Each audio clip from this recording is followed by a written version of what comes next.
Assalamualaikum warahmatullahi wabarakatuh. Pemirsa setia channel Ustazah Google yang dirahmati Allah Subhanahu wa Ta'ala. Kali ini saya akan bercerita kisah sahabat Nabi, Asma binti Abu Bakar. Tapi, sebelum saya lanjutkan cerita ini, mohon doanya.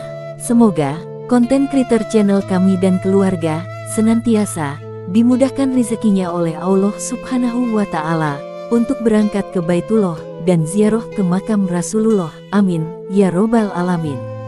Asma binti Abu Bakar adalah putri Abu Bakar dari istrinya, Qutailah binti Abdul Uzza al-Amiriyah yang telah diceraikan semasa jahiliyah. Ia lebih tua 10 tahun dari adiknya Aisyah binti Abu Bakar, salah satu dari Ummahatul Mukminin. Ketika Abu Bakar dan Rasulullah berangkat hijrah ke Madinah, mereka berdua bersembunyi di Gua Sur selama 3 hari. Kaum Quraisy yang kehilangan jejak mereka berdua mendatangi rumah Abu Bakar. Begitu pintu dibuka oleh Asma binti Abu Bakar, Abu Jahal berkata, "Di mana ayahmu?" "Demi Allah, aku tidak tahu di mana ayahku berada," kata Asma. Abu Jahal sangat marah dengan jawaban singkat ini. Ia mengangkat tangannya dan menamparkan dengan keras pipi Asma sehingga anting-antingnya terlepas. Setelah itu mereka berlalu dan memerintahkan untuk memblokade semua jalan keluar dari Mekah. Tidak lama kemudian, kakeknya Abu Quhafah, ayah dari Abu Bakar, mendatangi cucunya tersebut karena ia mendengar kalau Abu Bakar telah meninggalkan kota Mekah. Ia khawatir kalau cucu-cucunya terlantar setelah ditinggal pergi ayahnya. Ia menanyakan kepada Asma tentang harta yang ditinggalkan untuk biaya kehidupan mereka. Asma sangat memahami kekhawatiran yang dirasakan oleh kakeknya ini, karena sebenarnya memang Abu Bakar telah membawa hampir semua harta kekayaannya sebanyak 6.000 dirham. Karena ia bersiasat untuk menenangkan hati kakeknya, ia meletakkan batu kerikil di lubang penyimpanan uang ayahnya dan menutupinya dengan kain. Setelah itu ia menuntun kakeknya yang telah buta tersebut dan meletakkan tangannya di lubang penyimpanan uang sambil berkata, "Inilah harta yang ditinggalkan untuk kami, kakek." Abu Quhafah meraba kerikil yang tertutup kain dalam lubang penyimpanan, dan menganggapnya sebagai uang dirham yang cukup banyak. Karena itu ia berkata, "Baguslah kalau ia meninggalkan ini untuk kalian." Setelah bersembunyi selama 3 hari di Gua Sur, Rasulullah dan Abu Bakar memutuskan untuk berangkat ke Madinah. Asma mempersiapkan perbekalan, makanan dan minuman untuk perjalanan beliau dan ayahnya, lalu membawanya ke Gua Sur. Tetapi ia lupa tidak membawa tali untuk mengikatkan perbekalan tersebut ke tunggangan, karena itu ia membelah 2 ikat pinggangnya. 1 potong digunakan untuk mengikat perbekalan ke tunggangan, satunya lagi dipakainya sebagai ikat pinggang. Melihat apa yang dilakukannya ini, Rasulullah menggelarinya Zatun Nitaqain, yang memiliki 2 ikat pinggang. Semua peristiwa itu terjadi ketika Asma dalam keadaan hamil, bahkan suaminya, Zubair bin Awam telah terlebih dahulu hijrah bersama kaum muslimin lainnya, sebagaimana diperintahkan Rasulullah. Sungguh pengorbanan yang tidak terkira dari wanita perkasa ini. Dan semua itu dilakukannya dengan ringan dan ikhlas, karena kecintaannya kepada Allah dan Rasul-Nya. Beberapa hari berlalu setelah peristiwa itu, saat itu Rasulullah beserta Abu Bakar telah meninggalkan tenda Ummu Mabet. Terdengar suara yang menggema seantero Mekah, suara syair yang diucapkan berulang-ulang. Allah penguasa arsy melimpahkan pahala yang terbaik. 2 orang yang lemah lembut lewat di tenda Ummu Mabet. Mereka melanjutkan perjalanan setelah singgah sejenak. Sungguh beruntung orang yang menyertai Nabi Muhammad Shallallahu Alaihi Wasallam. Ceritakan apa yang disingkirkan Allah dari kalian, karena perbuatan orang-orang yang tidak mendapat balasan. Bani Ka'ab benar-benar menjadi hina karena anak-anak gadisnya. Tanah yang subur adalah tempat duduk bagi mereka yang percaya. Tanyalah saudari kalian tentang domba dan bejananya. Jika kalian tanyakan domba itu tentu akan melihatnya. Hampir semua penduduk Mekah keluar dari rumahnya untuk mencari siapa gerangan yang mengucapkan syair tersebut, tetapi mereka tidak bisa menemukan seorang pun. Padahal syair itu masih saja jelas terdengar, dan mereka bisa mengikuti jejak suaranya yang berpindah-pindah. Asma binti Abu Bakar juga keluar dari rumahnya. dan ia melihat sosok laki-laki yang bergerak cepat di dataran rendah Mekah sambil melantunkan syair tersebut. Tidak berapa lama ia telah tampak di dataran tinggi Mekah, masih tetap melantunkan syair tersebut. Namun demikian hanya Asma yang melihatnya, sementara penduduk Mekah lainnya hanya menemukan jejak-jejaknya di pasir, dan juga jejak suaranya. Melihat gerakannya yang cepat, tentulah ia bukan manusia biasa, layaknya jin saja atau malaikat, wallahu alam.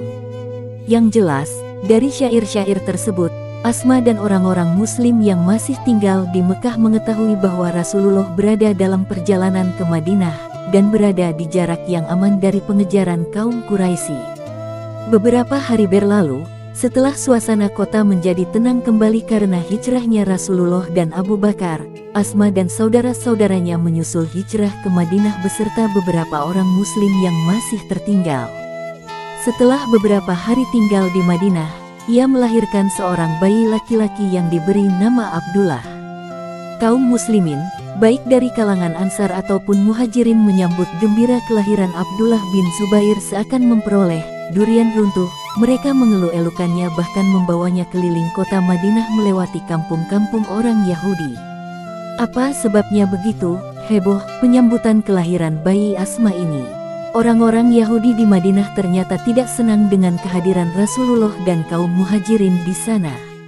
Mereka mengatakan bahwa dukun-dukun Yahudi telah menyihir orang-orang Muslim tersebut sehingga mereka semua akan mandul.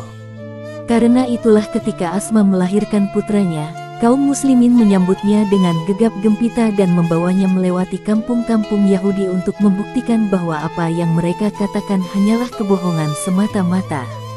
Asma sempat mengalami masa-masa sulit dalam kehidupannya, kemudian berbalik menjadi kelimpahan, tetapi semua itu tidak merubah kesalehannya dan ia tetap teguh memegang kebenaran. Allah memanjangkan usia Asma dan ia mengalami masa-masa fitnah, hingga saat beralihnya kekuasaan ke tangan dinasti Bani Umayyah. Ketika ia melahirkan putranya, Abdullah bin Zubair, dan putranya tersebut dibawa kepada Rasulullah Shallallahu Alaihi Wasallam, beliau melihat suatu gambaran jalan kehidupan putranya tersebut. Beliau bersabda tentang Abdullah bin Zubair, dia laksana domba, yang dikelilingi oleh harimau yang berbulu domba. Setelah peristiwa Karbala dan Harah di Madinah, disusul kemudian dengan kematian Yazid bin Muawiyah, masyarakat Hijaz dan sekitarnya membayat putra Asma, Abdullah bin Zubair, sebagai khalifah dengan kedudukannya di kota Mekah. Sementara di Syam, Bani Umayyah mengangkat Marwan bin Hakam, kemudian digantikan oleh putranya, Abdul Malik bin Marwan.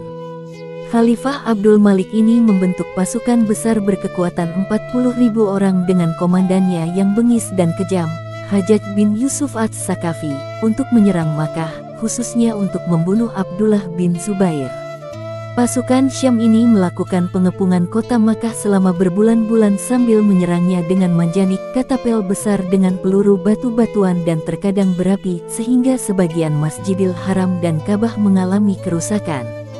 Akibat pengepungan ini, sebagian besar anggota pasukan Ibnu Zubair menyerah atau membelot ke pasukan Hajjaj karena kekurangan makanan dan kelaparan.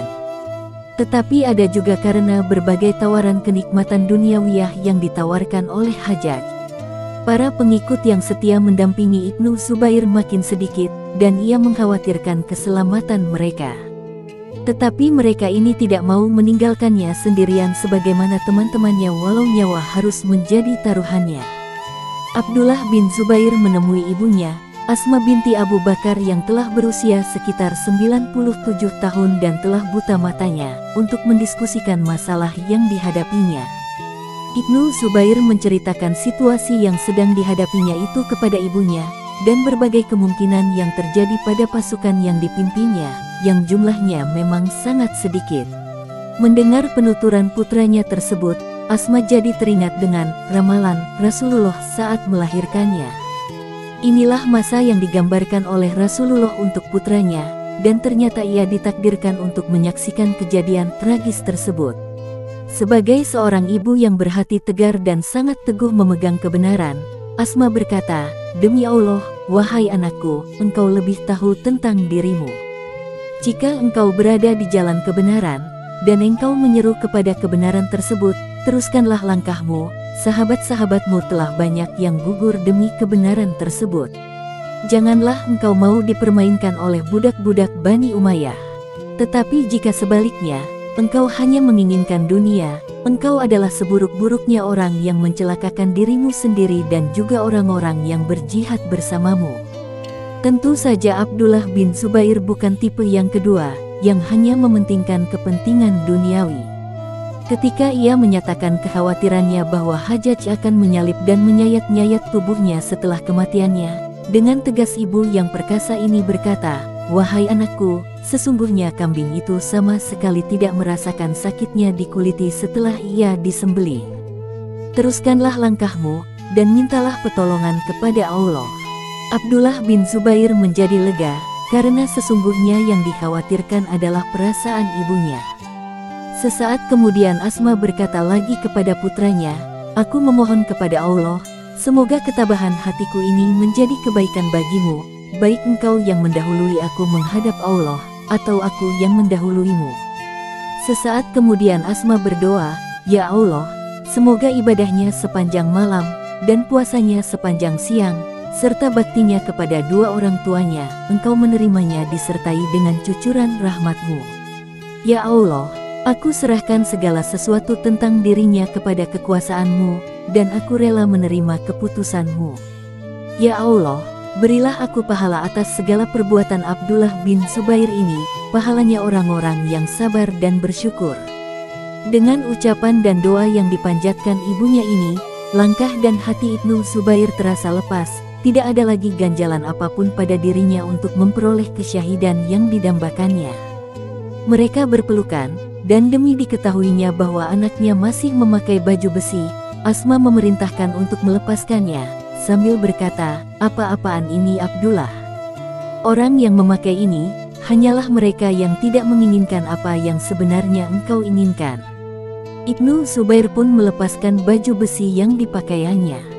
Setelah mengucapkan salam perpisahan dengan ibunya, ia bersama sisa pasukannya yang tidak seberapa terjun menghadapi pasukan Hajjaj. Dan seperti telah diperkirakan, mereka menemui syahidnya di tanah haram Mekah, dan Hajjaj menyalip serta menyayat tubuhnya. Asma dengan tegar berdiri di tempat penyaliban putranya, sambil terus mendoakan ampunan bagi dirinya. Sementara itu Hajjaj mendekati Asma sambil berendah diri dan berkata, "Wahai ibu, Amirul Mukminin Abdul Malik bin Marwan memberiku wasiat untuk memperlakukan ibu dengan baik, maka apakah ada keperluan ibu kepada kami?" Dengan suara tegas berwibawa, Asma berkata, "Aku bukan ibumu, aku adalah ibu dari orang yang engkau salib dalam tiang karapan itu. Hanya aku ingin menyampaikan satu ucapan Rasulullah kepadamu. Beliau bersabda, akan muncul dari Sakif seorang pembohong dan seorang bengis. Tentang siapa pembohong itu, telah kita ketahui bersama." Maksudnya Mukhtar bin Abi Ubaid Ats-Sakafi yang mengaku sebagai nabi. Sedangkan sang bengis, sepengetahuanku adalah engkau orangnya. Hajjaj tidak berkutik dengan perkataan Asma ini dan ia berpaling pergi. Kemudian Asma memerintahkan untuk menurunkan jenazah anaknya dan menguburkan dengan layak. Tetapi sebagian riwayat lain menyebutkan, Hajjaj memenggal kepala Ibnu Zubair, dan mempersembahkannya kepada Abdul Malik bin Marwan di Syam. Asma binti Abu Bakar wafat beberapa hari setelah kematian putranya tersebut, yakni tanggal 17 Jumadil Awal tahun 73 Hijriah. Menurut sebagian riwayat, ia merupakan sahabat wanita yang paling terakhir meninggal dunia. Wallahualam bishawab. Jangan lupa dukung channel ini dengan like, komen dan share videonya, supaya saya Ustazah Google semangat membuat konten yang menginspirasi umat. Saya pamit undur diri, walahul muwafiq ila aqwamit thariq. Wassalamualaikum warahmatullahi wabarakatuh.